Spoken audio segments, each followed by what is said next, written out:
అవుతున్నాయి. చర్చల్లో ఒక ఆసక్తికరమైన పరిణామం తెలిసింది ఇప్పుడే. ప్రభుత్వ కమిటీ బొత్స సత్యనారాయణ గారు, సజ్జల రామకృష్ణారెడ్డి గారు వాళ్ళు ఉన్న కమిటీ, మేము ఎలక్షన్ల తర్వాత జీతాల పెంపును ఆలోచిస్తామన్నారంట. అంటే ఎలక్షన్ తర్వాత ఎవరు పెంచుతారు, ఎవరు ఆలోచించాలి ఎలక్షన్ తర్వాత? మరి ఏ ఉద్దేశంతో అన్నారు ఆ మాట? సో దాంతో ఇవాళ చర్చల్లో ప్రతిష్టంభన కంటిన్యూ అవుతోంది.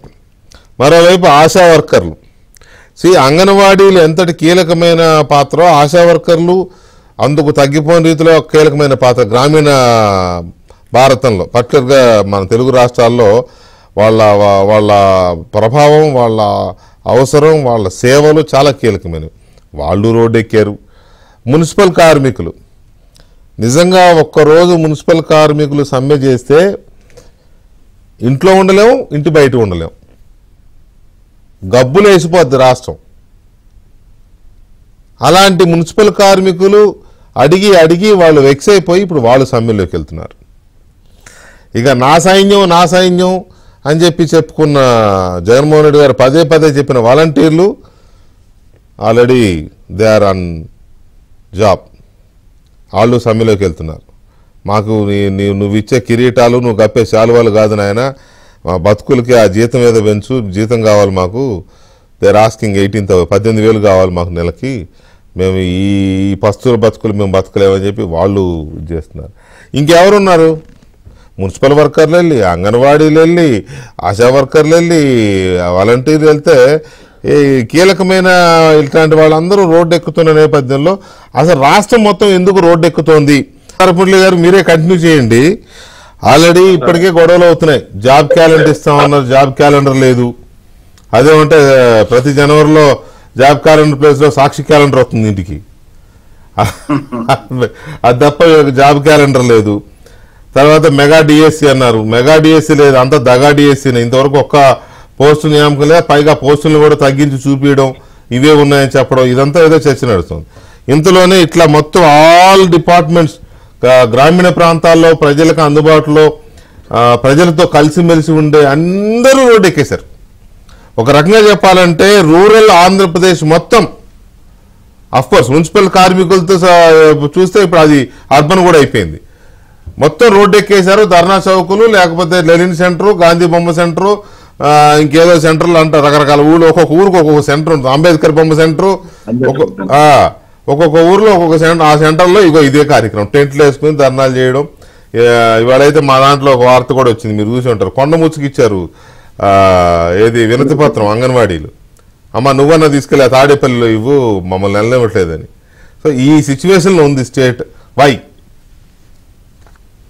సార్, ఇప్పుడు ఒక అంశాన్ని మనం స్పష్టంగా గమనించాలి. ఇప్పుడు మీరు ఇందాకే చెప్పారు, ఎన్నికల తర్వాత పెంచుతాము అనేది ఇప్పుడు చర్చలో వచ్చింది. అవును, ఇప్పుడు ఎన్నికల తర్వాత పెంచుతాము అని అంటే దాని అర్థం ఏంది? ఉండేది 2-3 నెలలు లేవు. నిజంగా ఈ ప్రభుత్వానికి చిత్తశుద్ధి ఎన్నికల తర్వాత గ్యారంటీగా పెంచేవాళ్ళు అయితే ఈ 2-3 నెలలు వాళ్ళకి ఏమన్నా పెద్ద ఆటంకమా?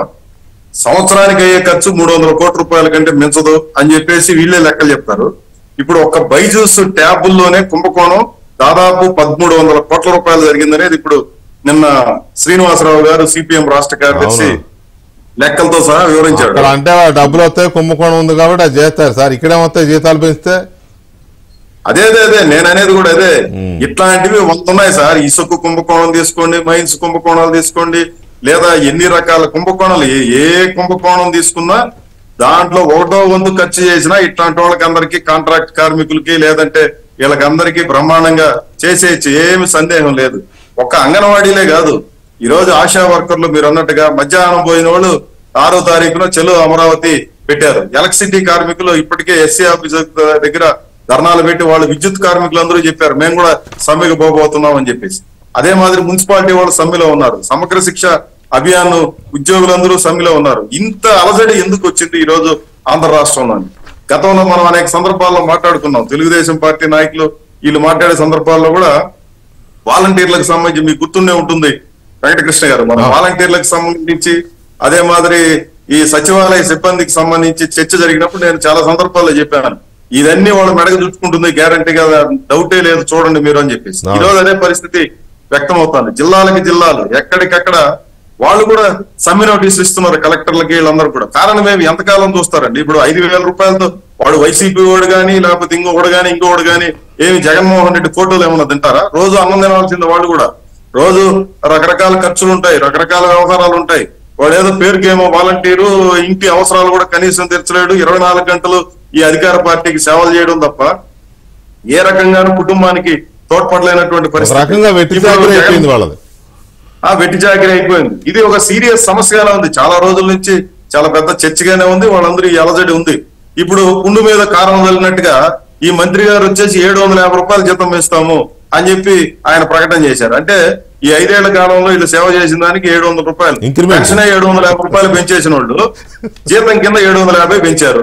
ఇదేమి న్యాయం ఇది? ఇట్లాంటి ఒకటి కాదు. ఇప్పుడు అంగన్వాడీలు కూడా ఉంది. అంగన్వాడీల సమస్య ఏమి? ఈ రోజు వాళ్ళు అడుగుతున్నది, సుప్రీంకోర్టు చెప్పింది సమాన పనికి సమాన వేతనం ఇవ్వండి. ఇది అమలవుతుందా కాదా, ఏం చేయాలన్నటువంటి చర్చ ఏమి లేదు. సుప్రీంకోర్టు చెప్పినా వినరు, హైకోర్టు చెప్పినా వినరు. గ్రాట్యుటీ ఇవ్వమని చెప్పింది. పక్కన ఉన్నటువంటి కర్ణాటక ప్రభుత్వం అమలు చేస్తా ఉంది. ఈ ప్రభుత్వం ఎందుకు అమలు చేయదని అడుగుతుంటే దానికి మేము కేంద్రానికి లేఖ రాస్తాం. కేంద్రానికి ఎందుకు రాయాలా? పక్కన ఉన్నటువంటి కర్ణాటక వాళ్ళు అమలు చేస్తుంటే మీరెందుకు అమలు చేయాలంటే సుప్రీంకోర్టు తీర్పును కూడా మళ్ళీ పరిశీలించాలా, లేకపోతే ఇవన్నీ చేయాలా? ఈ రోజు ఎంత తీవ్రమైనటువంటి ఆటంకాలు ఉన్నాయి. ఈ రోజు వాళ్ళ దగ్గర పని ఎంత చేయిస్తున్నారు. ఆఖరికి యాప్లు ఇవన్నీ చేయడానికి వాళ్ళు ఈ రోజు 15 రోజులుగా సమ్మె చేస్తున్నా వాళ్ళు ఏమి అలగలేదు. వాళ్ళంతా కూడా చాలా బిర్రుగా ఉన్నారు. 15 రోజులు అయిన తర్వాత అదైతే గ్రేట్ ఫైట్ అండి. నిజంగా ఇన్ని రోజుల నుంచి చేస్తున్న వాళ్ళలో ఎక్కడా కూడా పట్టుదల సడలేదు. ఏదో ఎలాగైనా సరే సాధించుకోవాలనే ఇదే కనపడతా ఉంది. పట్టు సడలేదు, వాళ్ళకి బెరుకు లేదు, ఏ మాత్రం సంశయం లేదు. చాలా విగరస్ ఫైట్ నడుస్తా ఉంది. వీళ్ళు ఏమనుకున్నారంటే మన జగన్మోహన్ రెడ్డి గారు, ఈ మంత్రులు లేకపోతే ఈ వైసీపీ నాయకులందరూ కూడా ఏదో పోయి తాళాలు పగలు కొట్టేస్తాను, తలుపులు పగలు కొట్టేస్తాను, వీళ్ళంతా పరుగులు తీస్తా వచ్చి సెంటర్లోకి చేరిపోతారు అని అనుకున్నారు. కానీ అదేం కాదు. ఆఖరికి ఏమైంది, ప్రజలు కూడా కొన్ని చోట్ల వైసీపీ నాయకులు బలవంతంగా కొంతమంది అంగన్వాడీ కార్యకర్తల్ని సెంటర్లకు పంపిస్తే లబ్ధిదారులు అంటే వాళ్ళు వచ్చి మీరు పోయి సమ్మెలో కూర్చోకుండా తలుపులు తీస్తారని చెప్పి తరిమారు. అంటే ప్రజా మద్దతు కూడా ఈ పోరాటానికి ఎట్లా ఉందనేది మనం చూడాలి. ఇప్పుడు ఇంతకాలం కంటిన్యూగా 15 రోజులు వాళ్ళు ఇంత పోరాటం చేస్తుంటే యావత్ ప్రజానికి ఈ పోరాటం సక్సెస్ కావాలని చెప్పి అనుకుంటున్నారు. అదే మాదిరి ఎస్ఎస్ఏ వాళ్ళు కూడా ఈ ముఖ్యమంత్రి గారే కదా ఎన్నికలకు ముందు చెప్పింది నేను అధికారంలోకి వస్తే రెగ్యులరైజ్ చేస్తానని. అదే మాదిరి ఎలక్ట్రిసిటీ కార్మికులు, ఎలక్ట్రిసిటీ వాళ్ళు కూడా ఈ ముఖ్యమంత్రి గారే కదా నేను అధికారంలోకి వస్తే రెగ్యులరైజ్ చేస్తానని. ఇక్కడే కాదు, సెక్రటేరియట్ లో మీటింగ్ పెట్టి చెప్పారు సార్. కాంట్రాక్ట్ కార్మికులందరినీ పిలిచి, నాకు ఇప్పటికీ బాగా గుర్తుంది. ఆయన చెప్పాడు, మనం వచ్చేస్తున్నాం, ఇంక అయిపోయింది కదా, ఇంకే కొద్ది రోజుల్లో మీకు అందరికి చెల్లుబాటు అయిపోతుంది. కానీ ఈ రోజుకి అక్కడ ఉన్నటువంటి కాంట్రాక్ట్ కార్మికులకి సెక్రటేరియట్ లో పనిచేసి ఆయన ఆఫీస్ ఉన్నటువంటి దగ్గర కూడా కాంట్రాక్ట్ కార్మికులకు జీతాలు ఇవ్వకుండా వేధిస్తున్నారంటే ఇంతకంటే దారుణం ఇంతకంటే పనే ఉందండి ముఖ్యమంత్రికి లేదా మంత్రులకి. ఈ పరిపాలన వ్యవహారాలు చూసి ఐఏఎస్లకి, ఐపీఎస్లకి లేదా పెద్ద పెద్ద అధికారులందరికీ తమ దగ్గర పనిచేసే వాడికి జీతం కూడా ఇవ్వలేనంత దౌర్భాగ్యకరమైనటువంటి స్థితిలో ఏం ఉద్యమం చేస్తున్నారు వీళ్ళంతా కూడా. ఇవన్నీ కూడా ఒక తీవ్రమైనటువంటి స్థితికి వచ్చేసింది. ఈ రోజు ఇవి పెరిగి మున్సిపల్ రంగం ఉంది. మున్సిపల్ కార్మికుల పట్ల ఈ ప్రభుత్వం యొక్క వ్యవహార శైలి ఎట్లా ఉంది? జీవో ఇచ్చినట్టు ఇంప్లిమెంట్ చేయరు సార్ వీళ్ళు. అవును, పోయిన సంవత్సరం ఎలక్షన్ల ముందేమో మున్సిపల్ కార్మికులు దేవుళ్ళతో సమానం, మీరు దేవుళ్ళు, మన గవర్నమెంట్ రాగానే మీ కోరికలు మొత్తం తీర్చేస్తాను, మీ జీతాలు పెంచేస్తానని చెప్పారు. ఇప్పుడేమో అది అడుగుతుంటే 4 ఏళ్ళు దాటిపోయింది, దిక్కు దివ్వడం లేదు. ఒక్క నిమిషం కొండమురళి గారు, సారీ కందర్ మురళి గారు, కొండమురళి గారు ఒక్క సెకండ్ చెప్తాను. చెప్పండి. ఇప్పుడు ఇవన్నీ ఒక ఎత్తు అయితే తిరుమల తిరుపతి దేవస్థానంలో 2019వ సంవత్సరంలో అటవీ కార్మికులకి టైం స్కేల్ ఇస్తామని చెప్పి ఈ బోర్డే తీర్మానం చేసింది సార్. 1152 రోజులు సార్ ఈ రోజు రిలే నిరాహార దీక్షలు. ఏమి సార్ వీళ్ళకి ఏం బాధ్యత ఉంది సార్? టీటీడీలో ధర్మాన్ని రక్షించండి, ఆ ధర్మమే మిమ్మల్ని కాపాడుతుందనే చోట 1000 రోజుల నిరాహార వీళ్ళు చేసిన తీర్మానాన్ని అమలు చేయమని అడిగేదాన్ని. వీళ్ళ వెనక ఉన్నటువంటి జూనియర్లను పర్మినెంట్ చేసి, ఎంత అన్యాయమో చూడండి. జూనియర్లను పర్మినెంట్ చేసి సీనియర్లను వీధులు పాలు చేసి 1100 అంటే 1200 రోజులుగా రిలే నిరాహార దీక్షలు చేస్తా అంటే కూడా పట్టించుకొని ఒక దౌర్భాగ్యమైనటువంటి ప్రభుత్వం ఇప్పుడు మనం చూస్తున్నాం సార్. ఇంతకంటే ఇంకేం చెప్పాలో నాకు అర్థం కావడం. రైట్. కొండమురళి గారు, ఒకవైపు మున్సిపల్ కార్మికుల్ని ఈయన దేవుళ్ళని అదని ఇదని పొగిడి రాగానే మీ జీతాలు పెంచేస్తానని చెప్పి, అంగన్వాడీది మీరు చూస్తూనే ఉన్నారు. అసలు ఊరు వాడ ఏకం చేసేస్తున్నారు వాళ్ళు మా డిమాండ్స్ పరిష్కరించమని. ఇంత జరుగుతున్నా కూడా ఎక్కడ చీమగుట్టినట్లు కనిపించట్లా ప్రభుత్వానికి. ఇప్పుడేదో చర్చలకు పిలిచారు, విచిత్రంగా అసెంబ్లీ ఎలక్షన్ తర్వాత పరిశీలిస్తారంట. అసెంబ్లీ ఎలక్షన్ తర్వాత ఎవరు పరిశీలించాలో ఏంటో మరి వాళ్ళు ఎవరు కలలు కంటున్నారో అర్థం కావట్లా. మీ అబ్జర్వేషన్ ఏంటి? అంగన్వాడీలు, ఆశా వర్కర్లు, మున్సిపల్ కార్మికులు, వాలంటీర్లతో సహా ఎస్ఎస్ఏ సర్వశిక్ష అభియాన్ కార్మికులు మీరు చెప్పేటట్టు మొత్తం రూరల్ అంతా కూడా ఈ రోజు ఈ ధర్నాల్లోని సైకిల్ మీద కూర్చోవడం జరుగుతుందండి. ఈ రోజు కూడా నేను అంగన్వాడీ వారి దగ్గరికి వెళ్తే నిజంగా కూడా చాలా బాధ అనిపించింది. 15 రోజులు పెట్టి వాళ్ళు టెంట్లు వేసుకుని ఆ ఎండలో కూర్చుని అసలు మామూలుగా మనం దేనికోసం పెట్టాము అనేది కూడా ప్రభుత్వం మినిమం ఆలోచించుకున్నా. ఇప్పుడు న్యూట్రిషన్ కావాలి, దానికోసం ఇవి పెట్టారు. మన దేశంలో ఎంత ఇబ్బంది అనేది హెల్త్ గురించి మనందరికి తెలుసు.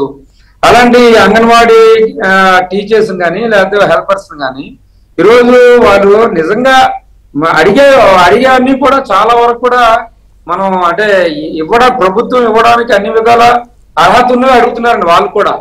నేను చూసాను, వాళ్ళు చూసిన తర్వాత ఇప్పుడు మనకు ఒక సుప్రీంకోర్టు ఒక రూల్ కూడా ఇచ్చింది, 26,000 మేము ఇవ్వాలి అనేటట్టు. అయినా కనీసం పోనీ ఇస్తారా కూడా తర్వాత కూర్చొని మాట్లాడాలి కదా, డైలాగ్స్ స్టార్ట్ చేయాలి కదా. 15 days వదిలేశారంటే అంటే ఇప్పుడు మనం ఇవన్నిటికన్నా ముఖ్యం ఈ రాష్ట్రాన్ని పరిపాలిస్తున్న జగన్మోహన్ రెడ్డి ఆయన ఒక నియంత అండి. 2019లో మీరు చూసే ఉంటారు, అది ఎవిడెన్స్ కూడా ఉన్నాయి. ఎమ్మెల్యేలు అసలు ఎమ్మెల్యేలు ఒక పెన్షన్ ఇవ్వలేరు, ఎమ్మెల్యేలు ఒక ఇల్లు ఇవ్వలేరు, అంతా ముఖ్యమంత్రి చేయాలని. నేనేమంటానంటే మరి ఈ రాష్ట్రంలో మరి ఎంపీటీసీలు, సర్పంచులు, జడ్పీటీసీలు, ఎమ్మెల్యేలు, ఎమ్మెల్సీలు అన్ని పని కూడా ఆయన చేసుకుంటామని చెప్తున్నాడు కదా. ఇప్పుడు అదే విధంగా నిజంగా కూడా పేరుకే అంటే మన బడుగు బలహీన వర్గాలకి మేము మినిస్టర్స్ ఇచ్చాము లేకపోతే చైర్మన్స్ ఇచ్చాము అని చెప్పుకుంటున్నారు. ఇప్పుడు నేను ఒకటైతే మీకు వికే గారు మీకు తెలుసు, ఈ రాష్ట్రంలో మోస్ట్ సీనియర్స్ ఉత్తరాంధ్రలో ఉన్నారు 2 మినిస్టర్స్ ఇప్పుడు వైసీపీలో కూడా. సో ఆ మినిస్టర్స్ ఒక మినిస్టర్ అయితే టీచర్ ను కూడా ట్రాన్స్ఫర్ చేసుకోలేడు ఆయన. చాలా మంది మరి అంటే ఇప్పుడు మేము రాజకీయాల్లో ఉన్నాం కాబట్టి ఏం జరుగుతుందో తెలిసిపోద్ది కదా. వెళ్ళి అడిగితే నేనేం చేయలేను, మరి అది సీఎం గారు చేయాలి లేకపోతే విజయసాయి రెడ్డి చేయాలి. ఎందుకంటే ఇంత పొజిషన్ లో ఇంత సీనియర్ గా ఉన్న మినిస్టర్స్ కూడా వారి సబ్జెక్ట్ వారు ఈ రోజు నిజంగా నిర్వహించలేకపోతున్నారు. ఒక టీచర్ ని ట్రాన్స్ఫర్ చేయలేరు, ఒక రెవెన్యూ మినిస్టర్ గుమస్తాను ట్రాన్స్ఫర్ చేయలేడు, ఒక హోమ్ మినిస్టర్ ఒక కానిస్టేబుల్ చేయలేదు ఈ రోజు. అంటే ఏం చేశారంటే పేరుకు మినిస్టర్స్ ఇచ్చారు, ఒక 5గురిని మాఫియాలో పెట్టుకున్నాడు జగన్మోహన్ రెడ్డి. అది దాంట్లో మన అందరికి తెలుసు, విజయసాయి రెడ్డి కానీ సుబ్బారెడ్డి లేకపోతే సజ్జల రామకృష్ణారెడ్డి, పెద్దిరెడ్డి, వీళ్ళతోనే మొత్తం టోటల్ గా అన్ని డిపార్ట్మెంట్స్ కానీ లేకపోతే ఏ విధంగా దోచుకోవాలని ఒక 5గురిని పెట్టుకున్నాడు. ఈ 5గురిని మనకు తెలుసు. ఈ రోజు అసలు సహజ సంపదలన్నీ కూడా ల్యాండ్, శాండ్, వైన్, మైన్ మొత్తం లక్షల కోట్లు దోచుకోవడం. అంటే ఈయన ప్రజలకి జవాబుదానం ఎక్కడా కనబడటం లేదు. ముఖ్యంగా ఉత్తరాంధ్ర చూసుకుంటే ల్యాండ్స్ విజయసాయిరెడ్డితో సహా అంటే అక్కడ కూర్చుని ఏ విధంగా చేసుకున్నారండి, 40,000 కోట్ల రూపాయలు ల్యాండ్స్ ఈ రోజు దోచుకోవడం జరిగింది.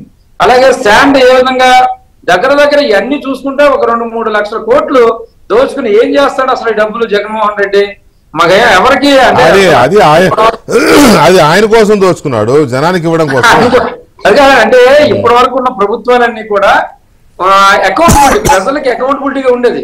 అసలు మినిమం అకౌంటబిలిటీ లేదండి. మాకు అసలు సిగ్గేస్తుంది.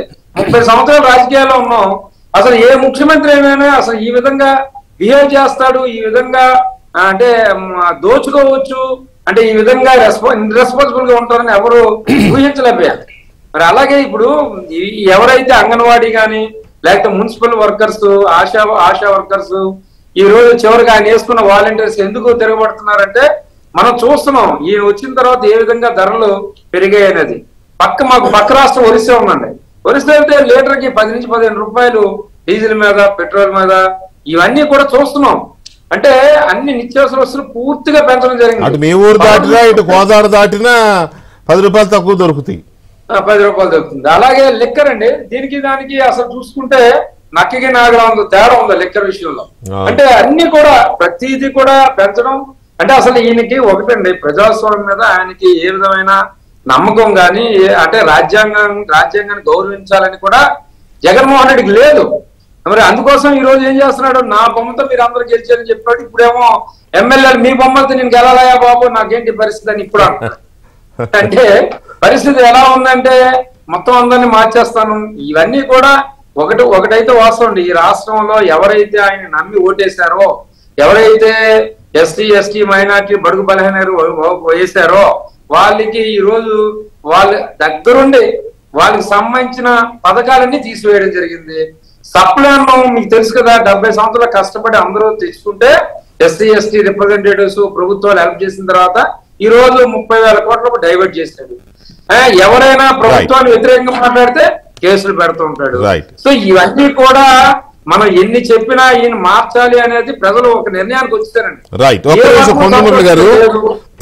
నిమిషం మురళి గారు, ఇక్కడ ఎలక్షన్ ముందు ప్రచారంలో కావచ్చు, లేకపోతే అంతకు ముందు చేసిన పాదయాత్రలో కావచ్చు, ఏ సెక్షన్స్ ప్రజలను అయితే ఆయన సరే హక్కును చేర్చుకున్నాడో, లేకపోతే వాళ్ళ కడుపులో తలకాయ పెట్టాడో, వాళ్ళ నెత్తి మీద ముద్దులు పెట్టాడో, బొగ్గలు నిమిరాడు, ఏమన్నా కానీ మొత్తం మీద ఎవరెవరినైతే నమ్మించాడు, ఎవరెవరికి ఆశలు కల్పించాడో, ఇప్పుడు వాళ్ళందరూ రోడ్డు మీద ఉన్నారు. వాళ్ళే ప్రధానంగా వాళ్ళే ఓట్లేశారు. వాళ్ళే ఒక రకంగా చెప్పాలంటే జగన్మోహన్ రెడ్డి గారి వాళ్ళ అధికారంలో ఆ స్థాయిలో థంపింగ్ మెజారిటీతో అధికారులకు రావడానికి కారణం ఇప్పుడు రోడ్డు మీద ఉన్నోళ్ళే. పాపం నమ్మారు, ఆశపడ్డారు. ఆయన వస్తే మనకి జీతాలు డబల్ అయిపోతాయి అనుకున్నారా, లేకపోతే ఆ రిటైర్మెంట్ బెనిఫిట్స్ వస్తాయి, లేకపోతే మనకు కూడా ప్రభుత్వ ఉద్యోగుల్లాగా అదర్ డిపార్ట్మెంట్స్లో ఉద్యోగుల్లాగా మనకు కూడా ఒక పర్మనెంట్ అయిపోతాయి అనుకున్నారా, లేకపోతే వాలంటీర్లు అందరూ జగనన్న గవర్నమెంట్ వచ్చినాక మనకు కొన్నాళ్ళు కష్టపడితే మనం కూడా ఎంప్లాయీస్ అయిపోతాం వాళ్ళు అనుకున్నారు. ఇట్లా రకరకాలుగా ఎవరెవరినైతే ఆయన నమ్మించాడో వాళ్ళందరూ రోడ్డు మీద ఉన్నారు. పర్టికులర్గా మేజర్ ఇది మహిళలు, ఇవాళ మహిళలే రోడ్డు మీద ఉన్నారు. గ్రామీణ ప్రాంతాల్లో ప్రజల అవసరాలు, పిల్లల అవసరాలు, సొసైటీ అవసరాలు తీర్చే మహిళా కార్యకర్తలు, అంగన్వాడీ కార్యకర్తలు కావచ్చు, ఆశా వర్కర్లు కావచ్చు, వాళ్ళందరూ రోడ్డు మీద ఉన్నారు. అయినా కూడా జగన్మోహన్ రెడ్డి గారు ఆడదాం ఆంధ్ర అంటూ క్రికెట్ బాట్ పట్టుకొని ఇవాళ ప్రోగ్రామ్ చేయమని అట్లా అంటలేదు. కానీ దీన్ని వదిలేసారు, మినిమం రెస్పాన్స్ లేదు. ఎందుకు ఇలా తయారైంది? 4.5 సంవత్సరాలు అయితే కనీసం దాని గురించి మాట్లాడడం, పల్లెత్తి కనీసం ఒక చర్చలు ఉండవు. మున్సిపల్ కార్మికులు అయితే ఇంకా ఘోరం, మీరు దేవుళ్ళు, అసలు మీరు లేకపోతే ఏంటి పరిస్థితి అని వాళ్ళ దగ్గరగా రానివ్వని పరిస్థితిలో ఉన్నాడు ఆయన. సో ఈరోజు రోడ్డు ఎక్కింది వీళ్ళే, మొత్తం చిన్న ఎంప్లాయీస్. సో దీన్ని అంటే మనం అయినా 99.95% హామీలు నెరవేర్చేసామని చెప్తున్నా అండి. ఇప్పుడు జనం రియలైజ్ అవుతున్నారు అసలు ఎన్ని వర్గాలు ఉన్నాయి, ఎన్ని హామీలు నెరవేర్చాలి అనేది ఇప్పుడు తెలుస్తుంది జనానికి. ఉదాహరణకి అంగన్వాడీ కేంద్రాలు, సరే తెలుగుదేశం మిత్రులు కూడా మాట్లాడారు. అయితే ఇక్కడ నేను చెప్పదలుచుకుంది ఏంటంటే కొన్ని కీలకమైనటువంటి పాయింట్స్ ఉన్నాయి. 4,200 రూపాయలు అంగన్వాడీ ఉంటే తెలుగుదేశం 10,500 చేసింది. 2014లో అధికారంలోకి వచ్చిన తర్వాత 10,500 చేసినప్పుడు ఆయన ఏం చెప్పాడంటే, ఇది ఎలా సరిపోతుంది మీకు, పక్కన పొరుగునున్నటువంటి తెలంగాణ ప్రభుత్వం కంటే 1000 రూపాయలు నేను ఎక్కువ ఇస్తానన్నాడు. తెలంగాణలో ఇప్పుడు 13,500 ఉంది, ఇప్పుడు ఆంధ్రప్రదేశ్లో 11,500 ఉంది. సబ్జెక్ట్ టు కరెక్షన్ 11,500 ఉంది.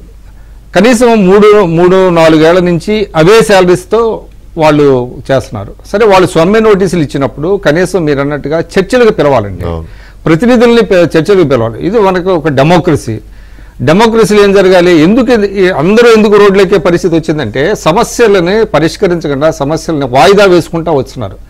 సమస్యలను వాయిదా వేస్తే పరిష్కారం కావు కదా. ఏదో ఒక టైంగా ఇవన్నీ కూడా అవి కల్మినేషన్కి వచ్చేసినాయి. ఒక్కసారిగా అందరూ వచ్చి రోడ్డు మీదకి ఎక్కే పరిస్థితి ఎందుకు వచ్చిందంటే ఒక్కొక్క సమస్యని వాయిదా వేసుకుంటూ తర్వాత అనుకుంటా వచ్చారు తప్ప వాళ్ళని కనీసం ఆ ప్రతినిధిని పిలిచి, ఆయా వర్గాల ప్రతినిధిని పిలిచి చర్చించి ఏదో మధ్య మార్గంగా ఇంత కాదు, రాష్ట్ర ఆర్థిక పరిస్థితి ఇంత ఉంటుంది, ఇంత ఇవ్వగలం అని చెప్పి కన్విన్స్ చేయగలిగితే వాళ్ళు ఈరోజు ఈ పరిస్థితి ఉంటుందండి. 15 రోజులు వాళ్ళు చిన్న వర్కర్స్ వాళ్ళు అనేక అయినటువంటి సేవలు అందిస్తున్నారు. వాళ్ళ పట్ల మీకు ఒక కన్సర్న్ లేకపోతే, ఒక కంపాషన్ లేకపోతే, మీరు ఎవరెవరో పెద్ద పెద్ద వాళ్ళ సార్తో గంటల తరబడి కూర్చొని చర్చిస్తారు. ఆ ప్రతినిధిని పిలిచి చర్చించుకోవచ్చు కదా. అసలు అది ఏమీ లేకుండా మాట్లాడుతున్నారు. ఇవాళ మున్సిపల్ వర్కర్స్ ఉన్నారు, ఇందాక కందారపు మురళి గారు చెప్పారు. దాదాపు 8 రకాలైనటువంటి వర్కర్స్ ఉన్నారండి అందులో, ఆ మున్సిపల్ వర్కర్స్. వాళ్ళ అసలు వాళ్ళ డిమాండ్స్ ఏంటి ఇవన్నీ అసలు ఎక్కడ పట్టించుకోవట్లా. ఇంకోటి మోరోవర్ వాళ్ళ ప్రభుత్వం యొక్క ప్రాధాన్యాలు చూస్తుంటే ఆశ్చర్యం వేస్తుంది. ఇవాళ ఆడుదాం ఆంధ్ర అని ఒకటి పెట్టారండి. ఆడుదాం ఆంధ్ర అనేది మీరు ఇందాక అన్నారు, మంచిదే అన్నారు, కానీ టైమింగ్ అనేది చాలా ఇంపార్టెంట్. ఎందుకు నేను చెప్తున్నా అంటే టైమింగ్ అనేది యాక్చువల్లీ మనందరికీ తెలుసు, మనందరం కూడా స్పోర్ట్స్ చేసుకొని వచ్చాం. అక్టోబర్ నుంచి డిసెంబర్ లోపు మొత్తం ఆల్ స్పోర్ట్స్ అయిపోతాయండి. స్పోర్ట్స్ ఎక్కడ కూడా మీకు, ఎందుకంటే జనవరి నుంచి చదువుల్లో పడిపోతారు. మీకు ఆల్రెడీ 10th క్లాస్ షెడ్యూల్ ఇచ్చేశారు, ఇంటర్మీడియట్ షెడ్యూల్ ఇచ్చేశారు. ఎగ్జామ్స్ అన్ని కూడా మార్చి ప్రకటించారు, ఎలక్షన్ వస్తాయని ప్రకటించారు. ఇవాళ 46 రోజులు 46 డేస్ ఇచ్చారు. ఇది అంటే ఫిబ్రవరి 10 వరకు నిర్వహిస్తారండి ఈ ఆడుదాం ఆంధ్ర. ఎవరుంటారు? పైగా మీకు అక్కడ ఎక్కడ కూడా స్కూల్స్ లో ఇవి లేవు, స్టేడియంస్ లేవు, గ్రౌండ్స్ లేవు. విచిత్రం ఏంటంటే ఇంకోటి, ఇందాక మురళి గారు అనుకుంటా బైజూస్ గురించి చెప్పారు. ఆ ట్యాబ్స్ కాదు, ఇవాళ 5 లక్షల కిట్లు ఇస్తున్నారు తెలుసా మీకు? ఇది ఏది స్పోర్ట్స్ కిట్స్ 5 లక్షలు. 5 లక్షల కిట్స్ దేనికి అంటే వాళ్ళ నీడ్ ఆఫ్ ది అవర్ ఏంటి? అంగన్వాడీ వర్కర్స్ కి శాలరీస్ పెంచడం అండి. ఆడుదాం ఆంధ్ర అనేది నీడ్ ఆఫ్ ది అవర్ కాదు వాళ్ళు. ఎందుకంటే ఆల్రెడీ జనవరి వచ్చేస్తుంది, చదువుల్లో పడిపోతారు పిల్లలందరూ కూడా. ఇక ఆటల మీద ఉండరు, ఏ పేరెంట్స్ కూడా ఒప్పుకోరు. ఇక ఈ 3 నెలలైనా సీరియస్గా స్టడీస్ మీద దృష్టి పెట్టాల్సినటువంటి అవసరం ఉంటుంది. కాబట్టి ఇప్పుడు ఆడుదాం ఆంధ్రాన్ని ఇప్పుడు తీసుకోవడం ఏంటి? మీరు నిజంగా చేయదలుచుకుంటే అక్టోబర్లో పెట్టండి. వాళ్ళు మీరు చూడండి, దేశవ్యాప్తంగా మీరు స్పోర్ట్స్ క్యాలెండర్ చూస్తే, స్పోర్ట్స్ క్యాలెండర్లో అన్ని రకాలైనటువంటి స్పోర్ట్స్ అంటే మన దేశంలో జరిగేవి బై డిసెంబర్ కల్లా అయిపోతాయి. కాబట్టి స్టార్టింగ్ ఎడ్యుకేషన్ అంటే ఏంటి, వీళ్ళకి ప్రయారిటీస్ తెలియదు. ప్రయారిటీస్ ఏంటనేది ఈ ప్రభుత్వానికి తెలియదు, ఎవరితో మాట్లాడరు, లేకుండా వీళ్ళ దారి అంటే ప్రజల దారి ప్రజలది, ప్రభుత్వం దారి ప్రభుత్వం అన్నట్టుగా వెళ్ళిపోతున్నది. అందువల్లనే ఈ సమస్యలు ఒక్కసారిగా మీకు ఏంటంటే ఎలక్షన్స్ ముందు వస్తున్నాయి. అది ఎంత విడ్డూరం అండి. తర్వాత ఎలక్షన్స్ తర్వాత కూర్చున్నట్టు ఎవరు ఇచ్చారు మీకు? 5 ఏళ్లే కదా అధికారం ఇచ్చింది మీకు.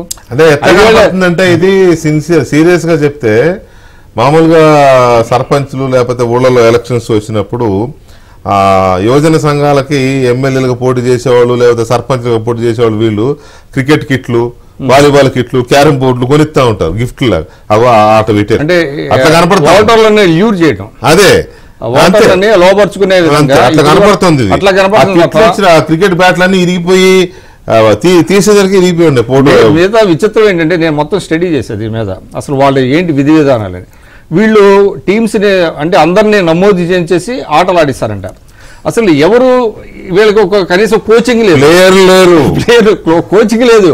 కోచింగ్ లేకుండా ఒకేసారి వీళ్ళని దించేయటం, స్పోర్ట్స్ ఆడించేయటం, కిట్లు ఇచ్చేయటం, ఎవరో రండి ఆడండి అన్నట్టుంది. సో ఇదంతా కూడా చాలా సీరియస్ వ్యవహారం అండి. అందుకనే ఇవాళ జనం అంతా ఒకటి సార్ మీరు అన్న దాంట్లో వ్యాలిడ్ పాయింట్ ఏంటంటే, స్పోర్ట్స్ ని డెవలప్ చేసే ఉద్దేశం అయితే లేదు అందులో. ఎక్కడ లేదు, సమస్య లేదు అందులో. కేవలం ఒక డైవర్షన్ టాక్టిక్స్ లో ఇది ఒక భాగంలా కనపడుతుంది. వాళ్ళకి ఏంటంటే కొంతమంది పేరెంట్స్ కి లేదా స్టూడెంట్స్ కి మీరు ఇందాక అన్నట్టుగా కిడ్స్ చూపించి ఏదో చేసే తప్ప హోలిస్టిక్ అప్రోచ్ అయితే లేదు. అవును, రైట్. బాలకోటి గారు, ఈయన దగ్గర రానివ్వకుండా దూరం పెట్టడానికి లేకపోతే గాలి వదిలేయడానికి వాళ్ళు ఎంత గంగా సామె చెప్పినట్టుగా వాళ్ళు గగ్గోలు పెట్టినా కూడా పట్టించుకోకుండా వదిలేయడానికి పురుషుల, మహిళల, పేదల, లేకపోతే గ్రామీణమా, రూరల్, అర్బనా ఏం ఉండదు. అమరావతి మహిళలు ఇన్ని సంవత్సరాల నుంచి ఎంత కఠినంగా దీక్ష చేస్తున్నా కూడా ఆయన స్పందించాల. అటువైపు కూడా చూడకుండా వెళ్తాడు. ఈ ఆడుదాం ఆంధ్రకి వాళ్ళు కేటాయించింది 100 కోట్లండి. ఆ 100 కోట్లు ఒక 60 కోట్లు 70 కోట్లు నొక్కాలి, ఇంతకు తప్ప వేరే ప్రయోజనం తెలిసిందే. నేను ఒక మాట చెప్తాను సార్, ఇప్పుడు ఇక్కడ కూడా అంగన్వాడీలు వీళ్ళల్లో ఈ మహిళలే మొత్తం కనీసం అరే అసలు ఏంటి వాళ్ళు ఎందుకు రోడ్డు మీద ఉన్నారు కనీసం మాట్లాడదామని ఇది కూడా లేదు. ఈ రోజున అంగన్వాడీ వర్కర్లు వచ్చినా, ఆశా వర్కర్లు వచ్చినా, లేదా ఉద్యోగులు రోడ్డుకి ఎక్కినా, అన్ని రకాల సామాజిక వర్గాలు రోడ్డుకి ఎక్కడానికి ప్రధానమైన కారణం మా అక్షయ పాత్రనే ధ్వంసం చేశాడండి. ప్రజారాజధాని అమరావతిని ధ్వంసం చేసిన తర్వాత ఈయన ఇవ్వటానికి డబ్బులు ఎక్కడి నుంచి ఉంటాయి? ఎవడికిస్తాడు? అప్పులు చేసుకొని బతకడం తప్ప రొక్కం ఉందా, నిల్వ ఉందా? ఈ రోజున అంగన్వాడీ సమస్యలో పూర్తిగా న్యాయపూర్తమైన సంగతి ప్రజలందరికీ తెలుసు. 15 రోజులుగా అక్కుటింత దీక్షతో మాట్లాడుతుంటే వాళ్ళని కూడా బెదిరింపు ధోరణికే చేస్తున్నాడు. కేవలం మేము మొట్టమొదటి అమరావతి ఉద్యమంలో జరిగినప్పుడు కూడా, రాజధాని మహిళలు చేస్తున్నప్పుడు కూడా ప్రజలందరికీ పిలిపించింది అదే సార్. ఎందుకంటే దాదాపు 50 లక్షల కోట్ల రూపాయల ఆర్థిక సంపద, దాన్ని నువ్వు అడిగి కాసిన వెన్నెలు చేస్తావు. నువ్వు రాష్ట్రాన్ని ఎలా నడుపుతారు సార్? ఈ రోజున అమరావతి మహిళలు రోడ్డు ఎక్కినప్పుడు వాళ్ళు పనిగట్టుకొని జగన్మోహన్ రెడ్డి గారి మీద నిందలేస్తున్నారు, ఒక కంప సామాజిక వర్గం వాళ్ళు కాలు దూవుతున్నారు, కారాలు నిరుగుతున్నారు అని మాట్లాడారు. ఈ రోజున సమాజంలో ఉన్న అన్ని సామాజిక వర్గాలు రోడ్డుకి ఎక్కినాయి. మొత్తం ఎక్కడా కూడా పరిష్కారమే లేదు. ఒక మంత్రి వచ్చి కూర్చొని మాట్లాడుతున్న సందర్భం లేదు, బెదిరిస్తున్నారు. మీకు మాట చెప్తా, ఆఖరికి వైసీపీ ఎమ్మెల్యేలు కూడా రోడ్డుకి ఎక్కుతున్నారు కదా సార్.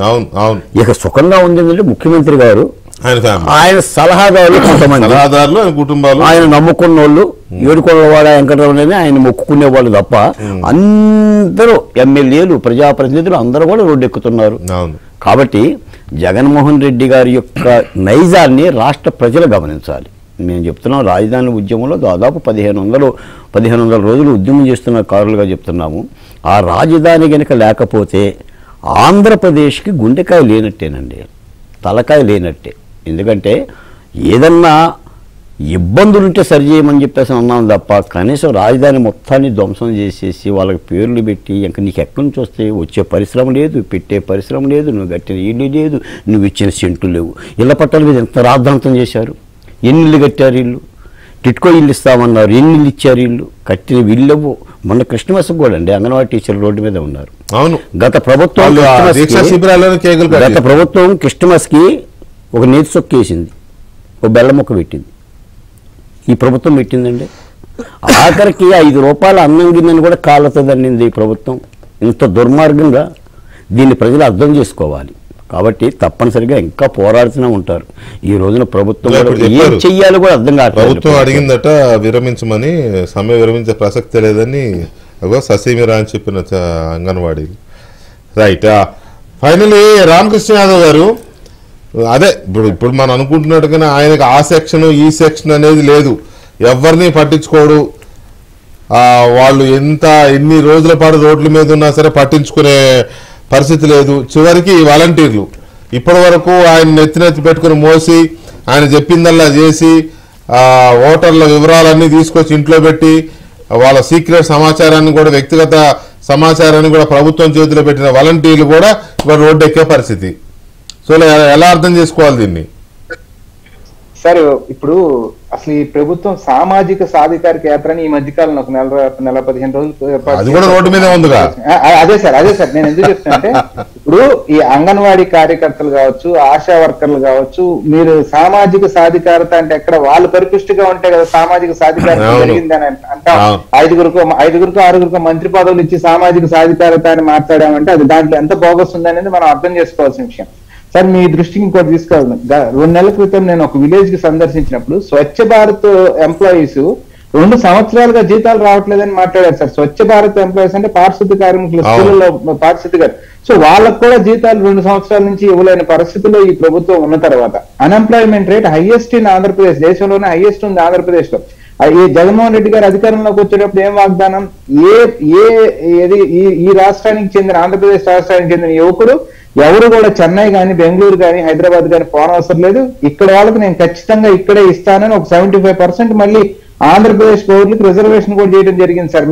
మన ఉద్యోగాలు మన స్టేట్ వాళ్ళకే అని. మరి ఉద్యోగాలే లేకుండా ఆ రిజర్వేషన్ ఎందుకో తెలియదు.